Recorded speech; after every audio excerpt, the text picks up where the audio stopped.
নমস্কার বন্ধুরা, আজকে আমরা যে বিষয় নিয়ে আলোচনা করব সেটি হলো ফ্লাইটের টিকিটের ইটিনারি বের করা। আমরা ফ্লাইটের টিকিটের ইটিনারি কি করে বের করব? তার জন্য প্রথমে আমাদের গুগল ব্রাউজারে যেতে হবে। গুগল ব্রাউজারে গিয়ে আপনাদের যে এয়ারলাইন্সের ফ্লাইট সেই এয়ারলাইন্সের নাম দেবেন। আমি এখানে ইন্ডিগো দিয়ে দেখাবো, ইন্ডিগো। তার পাশে ওয়েব চেকিং লিখে দেবেন, তাহলে জিনিসটা আপনাদের সুবিধা হবে। আমি তার পাশে ওয়েব চেকিং লিখলাম। এখানে প্রথমে যে পেজটি এসছে তার উপর আমি ক্লিক করব। আপনারা বাঁ দিকে চলে আসবেন, পেজের বাঁ দিকে এসে দেখবেন এডিট বুকিং আছে। এডিট বুকিং, আমি যেখানে কারসারটি রেখেছি ভালো করে লক্ষ্য করুন। এডিট বুকিং এর উপরে ক্লিক করবেন। এডিট বুকিং, এখানে পিএনআর নাম্বার দেবেন আর এখানে ইমেল আইডি দেবেন। তা আমি এখানে পিএনআর নম্বর এবং ইমেল আইডি দেবো। তারপর আমি গেট ইটিনারির উপর ক্লিক করব।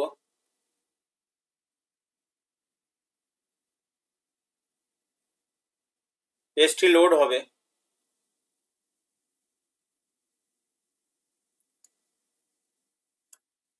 তারপরে দেখুন এখানে চলে এসছে পিএনআর নম্বর সমেত আপনার কোথা থেকে কোথাকার ফ্লাইট।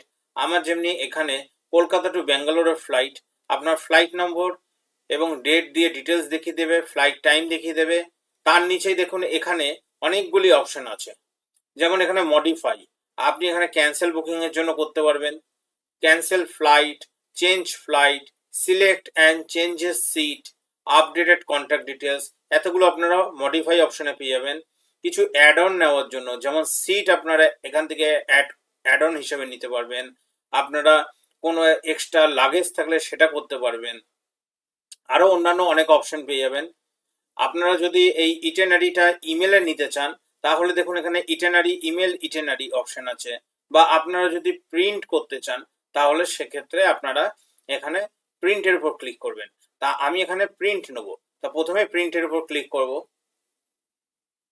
প্রিন্টের উপর ক্লিক করাতে দেখুন পেজটি অ্যাডোব রিডারে ঢুকে গেছে। সেভ অ্যাজ পিডিএফ, আপনারা ডান দিকে লক্ষ্য করুন, save as PDF. Save as PDF করবেন। আপনাদের কম্পিউটারের সাথে যদি প্রিন্টার কানেক্ট না থাকে তাহলে আপনারা সেভ অ্যাজ পিডিএফ, আমার এখানে যখন দুটো প্রিন্টার কানেক্ট রয়েছে তাহলে দুটো প্রিন্টার দেখাচ্ছে, আমি এখানে সেভ অ্যাজ পিডিএফ করবো। তাও আমি ডিরেক্ট প্রিন্ট নেবো না। আপনারা এটা মোবাইলেও করতে পারেন, সেম প্রসেসে কম্পিউটারে করতে পারেন। প্রিন্ট নেওয়ার আগে আপনারা এইভাবে এটা পিডিএফ ফাইলে সেভ করতে পারবেন, সেভ অ্যাজ পিডিএফ। তারপর নিচে সেভ করে দেবেন। আপনার এখানে ফাইল লোকেশন চাইবে কম্পিউটারে, আপনি এটা ডেস্কটপ করে এখানে সেভ করে দেবেন।